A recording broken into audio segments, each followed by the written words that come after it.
So, we talk a lot about resolvable conflict and manage conflict and people in your lives. But the reality is there are some people that they're not healthy. Mhm.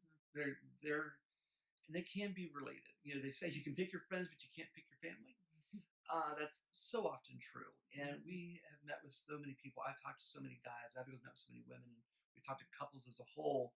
That it's like, but it's my mother, or it's my mother-in-law, it's my father-in-law, or sometimes even your kids, that just have made decisions or their life experience, whatever it might be, that they're not healthy. And they'll say, how can I make that person healthy? Short answer, you can't. You, Yeah. you can't make them healthy. So what do we do? Yeah. So one thing that we know we can do is we're in charge of ourselves, to recognize what we do have power over and control over. And so you can draw boundaries in healthy places. You can decide how much exposure you get to certain people or how much exposure your kids get to certain people. And this can be hard. And I just want to give you permission that you don't have to let unsafe, unhealthy people into your life. Certainly not to a great extent. You get to decide some of that and create some decisions that will allow you to feel comfortable about where you are. Now, as Christians, I think sometimes we especially struggle with this because we want to be light. We want to be Christ to other people, to unbelieving people, or even other Christians. And so we beat ourselves up saying, but I need to do this. I need to let this person in at a greater level so that I can have influence. But if it's harming you, if it's truly hurting you, then it's okay to reconsider that and to draw some lines. Now, we do want to be loving. We do want to be very loving and do all we can to be loving. But that doesn't mean putting yourself in a position where you're going to hit your head against the wall again and again. That's right. And so when we start talking boundaries, again, we're not saying you're mean. It's not, well, I don't care what you want. That's not a boundary. That's Right. unhealthy. That's mean. But saying to someone, hey, the way you're responding to me right now, you can keep saying that, but I'm going to walk away Mhm. because I don't accept that right now. Mhm. I'm not going to put myself in that position to have to listen to that. And, if they're being really aggressive or passive aggressive, especially, Mhm. but you still want to say things in a nice way.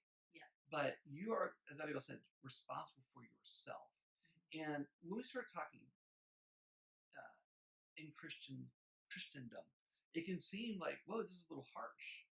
Uh, and we're not trying to be harsh. What we're Mhm. trying to do actually is allow for you to have healthy relationships with unhealthy people. Now, let me break that down. If I'm being unhealthy, meaning I don't have boundaries, I'm going to let them walk all over me. I'm going to let them beat me up. And then I'm going to hold a grudge or be really angry at them.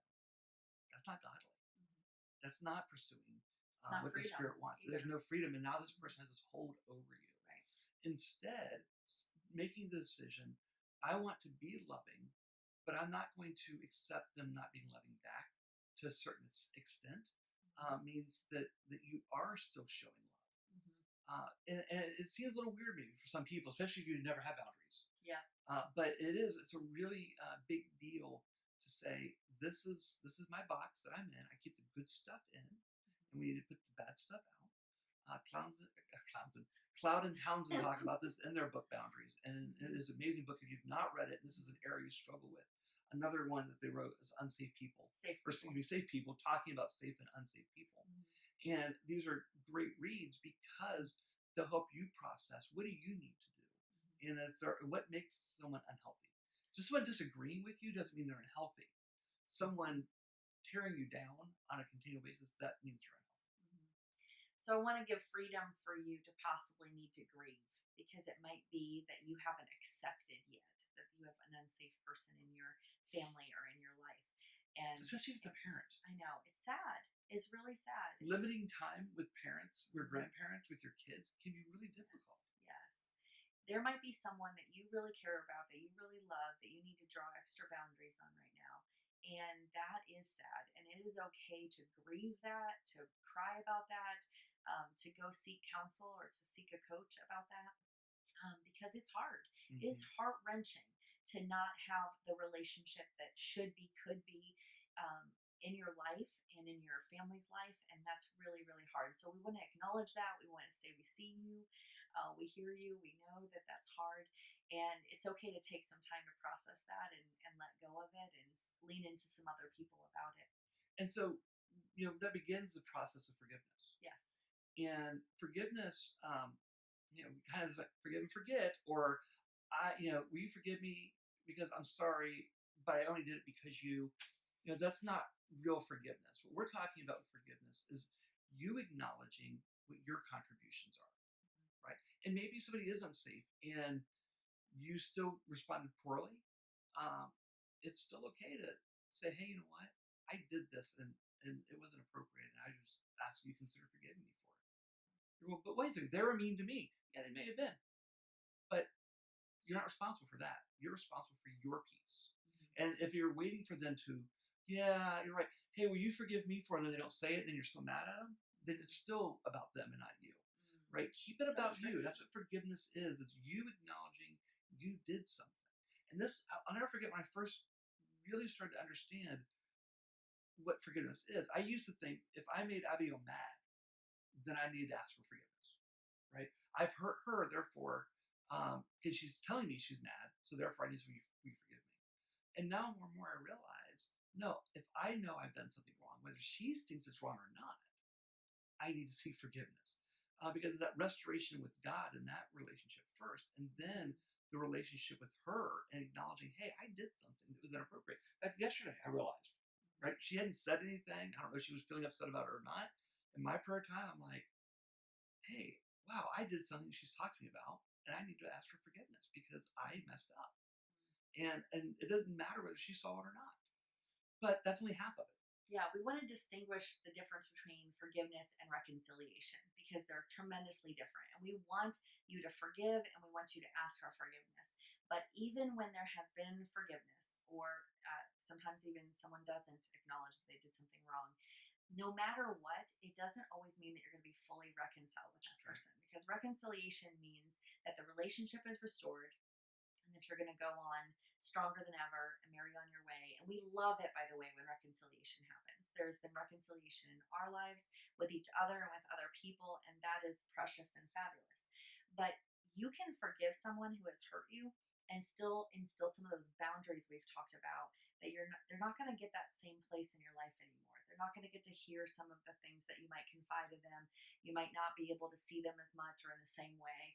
But that doesn't mean you haven't forgiven. See, there's the catch that people say, oh, well, if you're not willing to go and be with them like normal, then you haven't forgiven.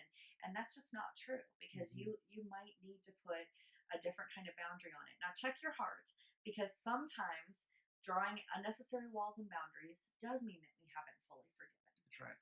But it might not. Well, and forgiveness does require change. Yeah. If someone continues to do something that they know is hurting you, and say, "Oh, I'm so sorry. Will you forgive me? Will you forgive me? Will you forgive me?" It's like they're not really. That's not what they're looking. True forgiveness is not what they're looking for, right?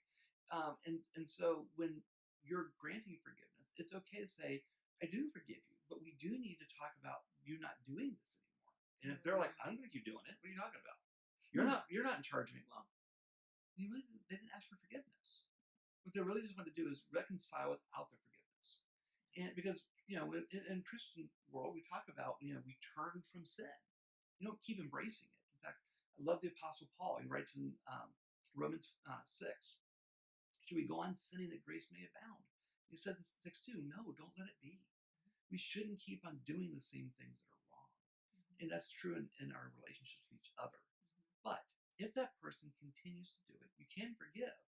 But that's where Abigail's saying there won't be a reconciliation. You're not going to let them in at a deep level anymore. We hope we've given you some things to think about with recognizing what's going on with your relationships, where some boundaries need to go, what you need to let go of, and how you can forgive or be reconciled to the appropriate level for the relationships in your life.